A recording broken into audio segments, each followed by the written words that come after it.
ये राशन कार्डों की और फॉर्मों की गड़बड़ आपको निजामाबाद, बोधन, करीमनगर, वरंगल, कामारेड्डी से सुनाई नहीं दे रही।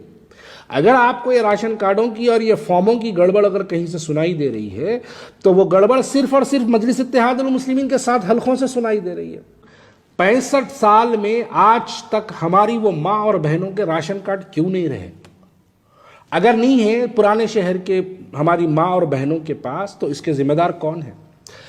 सबसे हैरत की बात यह है कि जैसे ही प्रजा पालना तेलंगाना कांग्रेस स्कीम का ऐलान हुआ, 6 गारंटीज का जो ऐलान हुआ, राशन कार्डों के लिए हजारों और लाखों की तादाद में हमारी माँ और बहनों को सड़कों पर लाइन लगा के खड़ा हुआ देखना पड़ा। आपने आरएसएस अन्ना बोला था, आपने आरएसएस टिल्लू बोला था। आज देखिए आप खुद वो आरएसएस के एजेंट की तस्वीर पुराने शहर की गली गली बांट रहे हैं। आप खुद प्रजा पालना क्या है?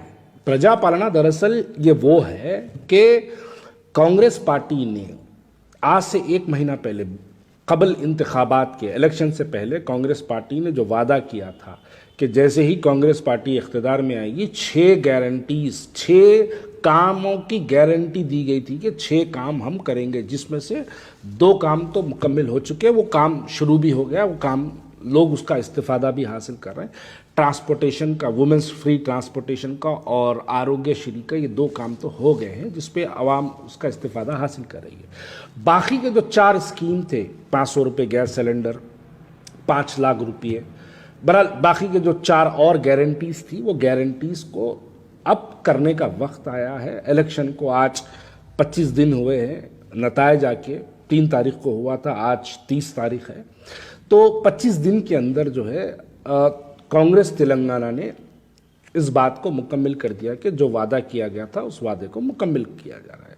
उसी की शक्ल पे उसको एक शक्ल दी गई है, उस शक्ल का नाम प्रजा पालना। दरअसल प्रजा पालना ये जो है कांग्रेस का तेलंगाना की आवाम से किया हुआ वादा है, जिसको एक शक्ल से मुकम्मल किया जा रहा है। ठीक है, अब ये प्रजा पालना की बात हो गई।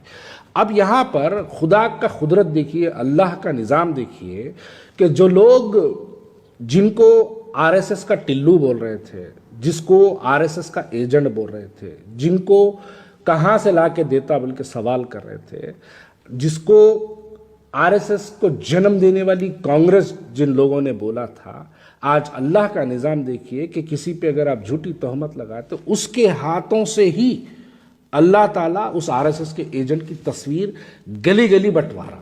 असदुद्दीन अवैसी साहब, आपने आरएसएस अन्ना बोला था, आपने आरएसएस टिल्लू बोला था।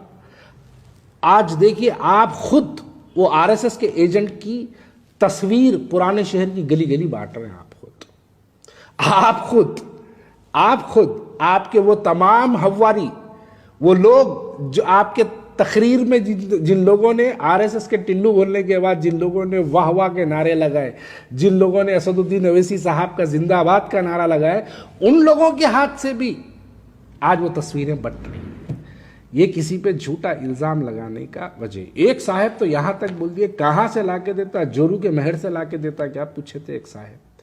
आज वही साहब उसी की तस्वीर पुराने शहर की गलियों में बांट लेते फिर। तस्वीर से मुराद फॉर्म की बात कर रहा हूँ मैं। उसी की तस्वीर पुराने शहर की जो है गलियों में बांट लेते फिर। किसी पे झूठे इल्ज़ामात नहीं लगाना। खैर ठीक है, चलिए, आवाम का फ़ायदा हो रहा। कांग्रेस पार्टी ने वादा किया था, कांग्रेस पार्टी के वादे के मुताबिक ये काम हो रहा है। लेकिन सबसे हैरत की बात यह है कि जैसे ही प्रजा पालना तेलंगाना कांग्रेस स्कीम का ऐलान हुआ, 6 गारंटीज का जो ऐलान हुआ, राशन कार्डों के लिए हजारों और लाखों की तादाद में हमारी माँ और बहनों को सड़कों पर लाइन लगा के खड़ा हुआ देखना पड़ा। अब मैं एक सवाल करूं तो मेरे सवाल को गलत मानेंगे लोग। 65 साल में आज तक हमारी वो माँ और बहनों के राशन कार्ड क्यों नहीं रहे? अगर नहीं है पुराने शहर के हमारी माँ और बहनों के पास, तो इसके जिम्मेदार कौन है? ये राशन कार्डों की और फॉर्मों की गड़बड़ आपको निजामाबाद, बोधन, करीमनगर, वरंगल, कामारेड्डी से सुनाई नहीं दे रही। अगर आपको ये राशन कार्डों की और ये फॉर्मों की गड़बड़ अगर कहीं से सुनाई दे रही है, तो वो गड़बड़ सिर्फ और सिर्फ मजलिस इत्तेहादुल मुस्लिमीन के 7 हलकों से सुनाई दे रही है। क्या वजह है इसकी? और अगर हमारी माँ और बहनों के पास अगर राशन कार्ड नहीं है तो ये राशन कार्ड बनाने की जिम्मेदारी किसकी थी? और जिसकी थी वो 65 साल से राशन कार्ड बनाने तक का भी महदूद रहा, यानी वो 65 साल में राशन कार्ड तक नहीं बना के दे सका हमारी माँ और बहनों की बातें, तकरीरें तो आसमान की बुलंदियों तक होती है। बातें की गई तो ऐसा लगता है कि बस पुराना शहर इस्तांबुल बन गया, पुराना शहर सिंगापुर बन गया, लेकिन हकीकत यह है कि हमारे राशन कार्ड नहीं बने। आप देखिए यही है, अगर राशन कार्ड नहीं बने तो उसकी जिम्मेदारी किस पे फायद होती है? कौन है जो राशन कार्ड नहीं बनाया? अरे आज एक गवर्नमेंट कांग्रेस पार्टी ने एक खाली स्कीम का ऐलान किया तो हमारी गुर्बत लाइनों में खड़ी नजर आई। खाली एक स्कीम का ऐलान किया कांग्रेस पार्टी की तरफ से तो राशन कार्ड नहीं है बोल के हमारी माँ और बहनें बहुत परेशान सड़कों पर नजर आई। कौन है इसके भाई? 65 साल में राशन कार्ड आपने क्यों नहीं बनाया? क्यों नहीं बनवाने लगाए आप? फॉर्मों की बिकवरी के बारे में बात चल रही है, फॉर्मा बेच रहे हैं। अरे ये फॉर्मा बेचने वाले कौन है? कौन बेच रहे हैं फॉर्म्स? कौन लगा के दिया इनको ठेका? ये तमाम चीजें हैं भाई। राशन कार्ड अगर किसी का ने नहीं है तो इसकी जिम्मेदारी हमारे पे फायद होती है।